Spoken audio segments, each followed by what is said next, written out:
This video is only made possible by the people who support me on Patreon and the people who support me during my live streams. Link in the underbar to my Patreon. JKB back with another episode. Today on the show I'm reviewing Sea of Thieves. Thank you so much to Microsoft for the review copy.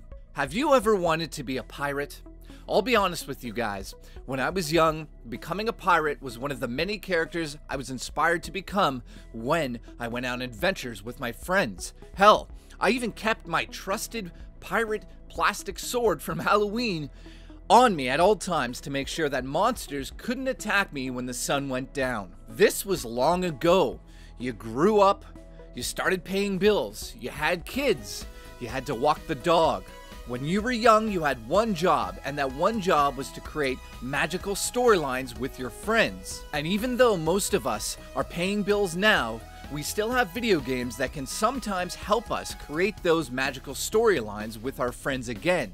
And Sea of Thieves is that tool that will help you relive those magical moments. Once you load the game, you create your pirate character that'll be your avatar when you hit the high seas. In what seems like an endless amount of choices, you'll be forced into picking one of the game's automatically generated pirates. Once you've decided your look, you'll be given the option of playing solo or with a crew of other pirates. First off, let me explain what it's like to play this game alone. Have you ever painted a wall, pulled up a chair, and watched the paint dry?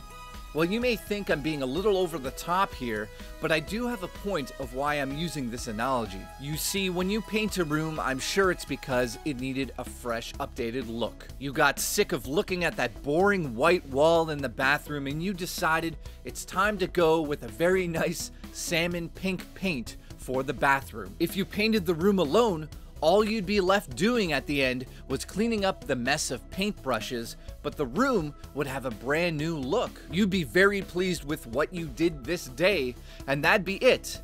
But once the bathroom was finished, you'd want to do the hallway. You'd want to keep going. Let's make this house look new again, you'd think. That's exactly what it's like to play this game alone. You play alone, it's boring, but at the end of each mission, you'll be rewarded.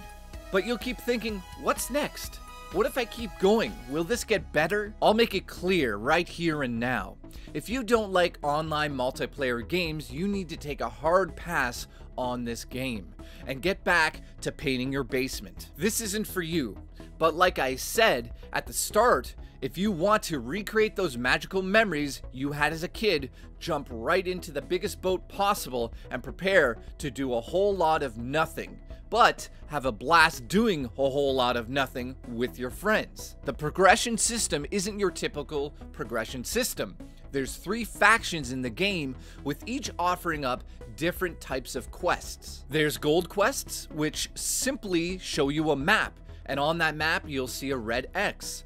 Under the red X is a buried treasure. You'll have to set sail with your crew to find the island on the world map. Once you find the island, you take out your shovel and map, and you search the island for the buried treasure. There's also another quest line where you don't have an image of the map, but a pirate riddle. And it'll give you something on the lines of look for a painting of a hand on a rock and take 6 steps north of that hand. You and your crew can also show each other the map at any time to refresh each other's memories of what the clues are. The next faction is a trading faction where you're asked to capture a few animals and bring them from one island to another on a certain day and a certain time. There's one major pain in the ass when it comes to trader quests. When you pick up one of the quests from the trader, you're given the details of which chicken is needed and where to bring the chicken. However, the crate that's actually needed to capture the animals in-game isn't given to you until you activate the quest. Quests are only activated on the ship. You throw down a quest and the crew votes on which one they want to do next. Once it's voted on and activated, you have to go back all the way to the trader to pick up the crates to be able to capture the chickens. It's beyond frustrating that the trader doesn't simply offer you the crates to store on your ship the whole time. After visiting the 50th island though, I did realize crates can be found randomly placed on islands throughout the whole game. The last faction in the game is based on combat. You'll be given a bounty which will ask you to bring back the skeleton head of a dead pirate. Find the island, kill a bunch of skeletons, and bring back the head to any outpost. This one isn't without its issues either, because the combat is lackluster, and those are the 3 factions you'll be dealing with in the game.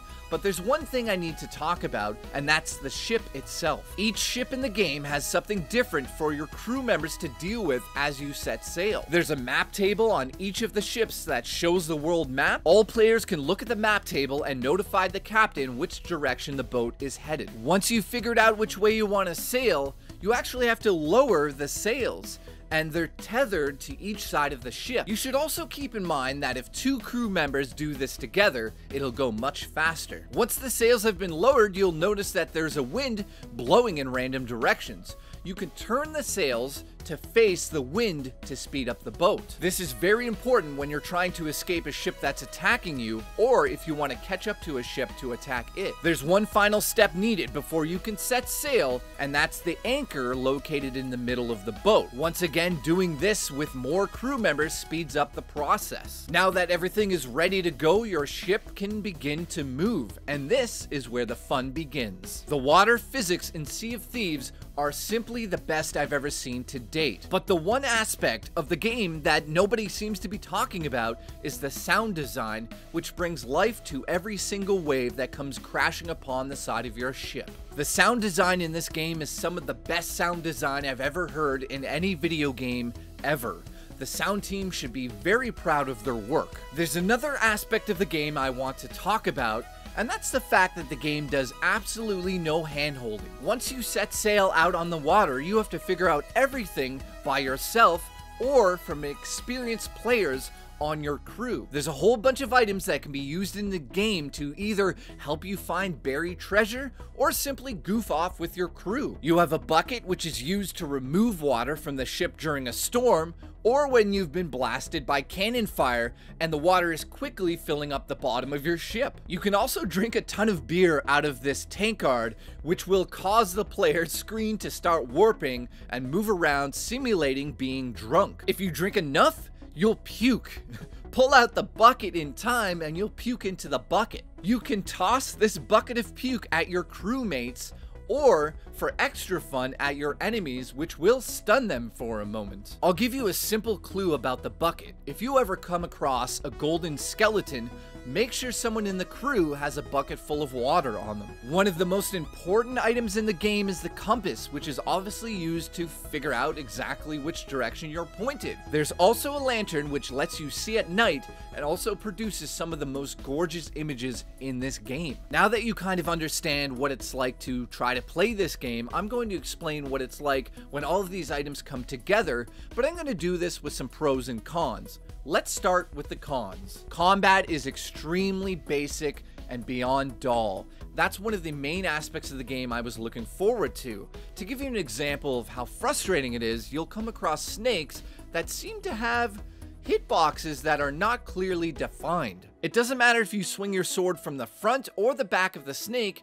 it seems to attack you at completely random times, causing you to have a poisonous effect. This is extremely frustrating when a group of skeletons are also attacking you from behind. Overall, the combat is clunky, and I just wanted it to be a big major part of this game, and it isn't. Also, when you fire a weapon at one of your enemy pirates, it doesn't have a real satisfying feel to it, and aiming down the sights is also extremely hard to do at times. Enemy variety is almost non-existent in the game. You'll face endless skeletons and snakes, however, there is kind of an quote-unquote end boss known as the Kraken, which is very disappointing when you come across it. You would assume the Kraken is a massive monster that chases your ship around as you try to avoid its tentacles. However, when you face the Kraken down, your boat stays stationary while its tentacles swirl around the ship. It's your job to use the cannons to shoot each tentacle to make it lose its grip on the ship. When I faced the Kraken myself, it wasn't clearly defined if we had defeated it or if we have done something that's special in the game. The Kraken simply disappeared when we decided to kind of sail a little away from it, and that was really disappointing. It was also very disappointing when I went under the water to get a look at the Kraken and realized it's just tentacles. There's no render of an actual monster Kraken under the boat. And that, again, was kind of really disappointing. All three factions feel almost nearly identical. You'll go on fetch quests that'll have you look for the X on an island to get something and return it without sinking or dying. And the skeleton raids are simply just waves of skeletons. And due to the fact that the combat is extremely clunky, it can be very frustrating at times to do these raids. One of the other major issues in this game has to be the fact that all of these islands are extremely lifeless. It's not like you can pull out your shovel and find random treasure. You will sometimes notice that there's something shining on the island. You'll pick it up. It might be another quest. It might be some loot that you can take back to the trading post. But at the end of the day, these islands are lifeless with nothing going on. They may look absolutely gorgeous, but it takes one day for you to basically see all of the islands in the game. Once you've done that, you've got nothing left to discover. Progression is almost entirely cosmetic, short of a couple of new weapons and items. While you can customize your ship's sails, the paint on the ship, and even the figurehead, with the money that you earn in the game, there still is only two types of ships in this entire pirate game, and that just doesn't feel right. There's a small ship designed for 1 to 3 players, and a much bigger ship that's designed for your whole crew, and that's it. Hopefully in the near future, this will be updated with different types of ships. And lastly, on the negative side of things in this review, the PvP is a griefing nightmare. Other players will almost always attack on sight, which will derail all of your quests or just flat out become frustrating and annoying. There's nothing like bringing a quest item back to only have a player camping at the outpost. This makes it incredibly hard for new players to enjoy what the game has to offer, and hopefully they can update this in the future so new players can have a chance to learn the ways of the sea before absolutely becoming frustrated with this game. I'll even say, as I reviewed it, I almost turned it off in frustration a few times because I had spent hours trying to figure out how to do something only to have a random pirate come and shoot me in the back of the head as I stood at an outpost. I think it's also fair to say that the game is called Sea of Thieves and not Sea of Great Helpful Pirates. I just feel that there should be some zones in the game where you can take a moment to plan things out, because this level of frustration will push certain players away. Now that all the negative is out of the way, let's get to the positive of why you'd want to play this game. Starting with the fact that it is all one big gamble. You might spend hours collecting different treasures on your quests, but at any point in the game you can be attacked by another group of pirates who can sink your ship and take all of your buried treasure. I should also say that this can go both ways. You may want to sail around and take down other ships without even doing a single quest for yourself. If that's what you want to do, you can do it. The game is very open-ended and it does live up to its name. It's Sea of Thieves, and at any point, anything can happen. Like I said earlier, the sound and atmosphere in this game play a major role in the enjoyment of the game. The game itself is absolutely gorgeous. It's rendered with such detail that at times, sometimes you can just go out on your ship, stare into the sunset, or even look at an oncoming storm and wonder, how did they pull this off? It all goes back to what I said about magic. You create real magic moments with your friends online in this game. Sure, the combat is boring, and sometimes being on that ship for hours at a time can also be extremely boring. There's not much to do on the ship when the weather is clear, other than stand around and wait until you get to your destination. You'll also be doing the same thing over and over, but at the end of the play session, you'll have some amazing stories to share with your friends. I should point out that the game has a few secrets up its sleeve. I was underwater at one point and found an underwater cave. I'm not going to spoil what was in the cave, but you'll figure these secrets out as you go along yourself. I'm going to give Sea of Thieves a solid 6.5 out of 10. I haven't been this torn over a review score for a very long time, because on one hand, this game shouldn't have been released. It feels like 10% of what an actual open world game of this magnitude should be.